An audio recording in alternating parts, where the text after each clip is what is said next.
you and me, baby, going one on one. Think about you and me, baby, going one on one.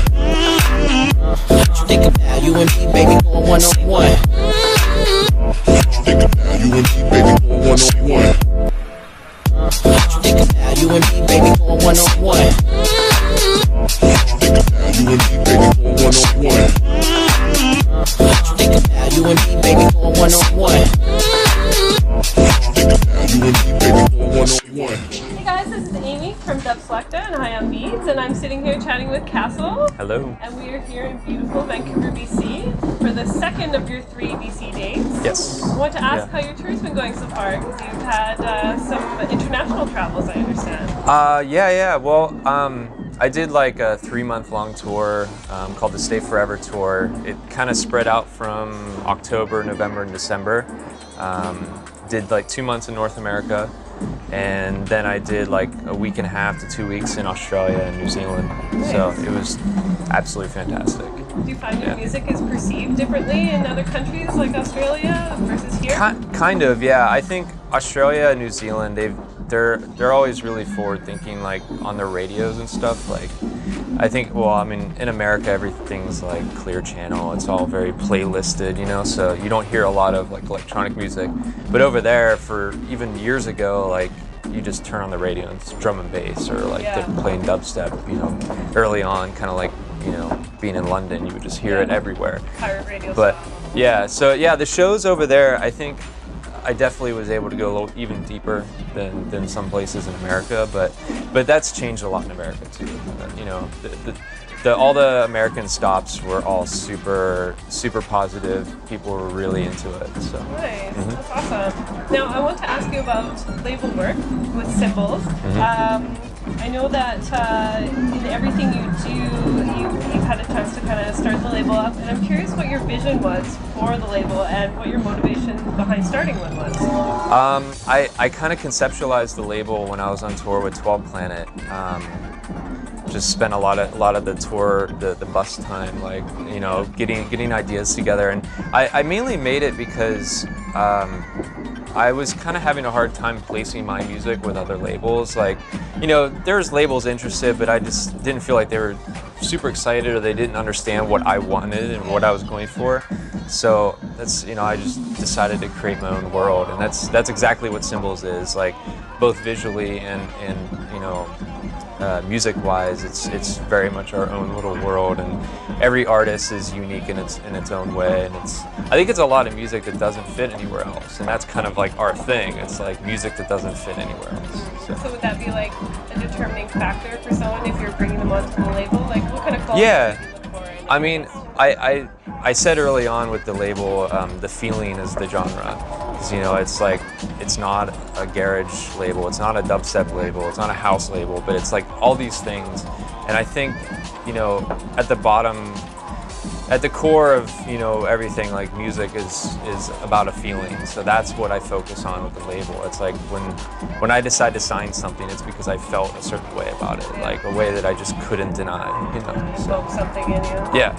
Are there any forthcoming releases on the label that you can talk about that you're really stoked on? Yeah.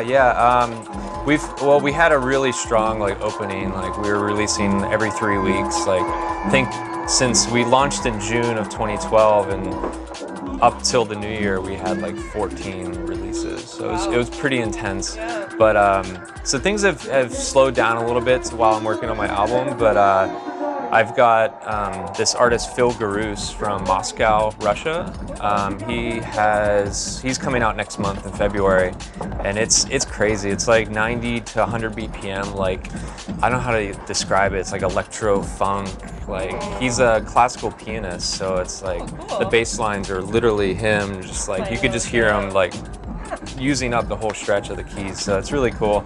I'm working with a couple vocalists too on some mixtape type releases where this kid Xavier from Boston, it's basically an R&B album. It's really cool, and another Austin Paul from Miami who also features on my album. So sweet. Yeah. So you've got production, you've got DJing, you've got the label. How do you find time to balance all of it? What's your trick? Oh, I just work constantly. Constantly, yeah. Yeah, it's a hard balance. It's just hard. Right? It's just hard. Yeah, I don't know how to answer that, but it's just That's fair enough. Hustle hard, right? Exactly. So you touched on it previously, but you got a new album in the works. Yes. So tell us about that. Is it coming out this year? Yeah, absolutely. I'm pushing for early April on Symbols Recordings on my label. Yeah, I'm super excited. It's been a labor of love, and I've been working on it basically since last June, in between touring and all that. But I am very close to finishing. Probably be done in the next couple weeks, from this video. And yeah, after the album release, I'm going to do a live show tour, where it's going to be focused around me playing keys. So I'll literally be performing the tracks live. Yeah, exactly. Cool. And that'll be happening this year? Yeah, pretty much like right after the album comes out. What was your motivation for exploring more live type work? I just wanted to keep pushing myself and like do something new. I mean, I love DJing, and I'll continue to DJ as well, but I think it'll be really fun to do special shows that are, the live show. More eclectic. Yeah.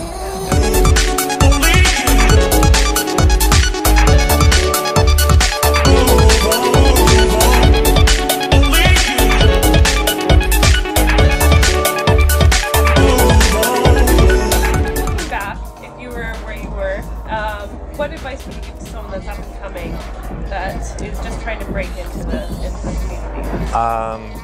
Well, it's going to sound pretty cliche, but I think just be yourself. Be confident to be yourself. Like, trust in what you want to do. Because I mean, looking back 10 years, like when I was starting out or whatever, like I definitely followed and tried to latch on to things, and I've had some really great friends that have kind of been mentors to me, and I think at one point I realized that I was very much following them, and which is a good thing. It's great to be with a crew and to do similar things. Yeah, but I think at one point it was when I just realized that like I really just got to do me, and it just made the world of a difference. I've been happier. It's hard. It's a really hard thing to do, but the reward is just fantastic. That's so, awesome. Yeah. All right, and we'll finish off. What was the first record or album you ever remember buying? Run DMC, Raising Hell. Awesome. Yeah, on record. I always feel like it should be on the wall behind Yeah, us I know, here, it should. Al Green's all right. Yeah. But yeah, Run DMC, I was like 5 years old. I think I just like, I can't remember how I bought it, but I definitely distinctly remember that album. Yeah, and I was, besides that, I was also a really big Herbie Hancock fan at a very young age. So I was blessed to have that funk influence or whatever. Yeah. That's awesome. So Cool. for people who want to find out more about you, Kastle Dubs on Facebook and SoundCloud. Yeah. Well, SoundCloud is just Kastle. Facebook, Kastle Dub. Twitter, Kastle Dub. KastleDub.com. Symbolsrecordings.com. So we'll watch for a new album coming out in 2013. Yes. Thanks very much for chatting with us. Sure. Thank you again to Amy of Dub Selekta, Slow News Crew, and Fortune for all having us here. And thanks. Cool. Thanks to Kastle. Thank you.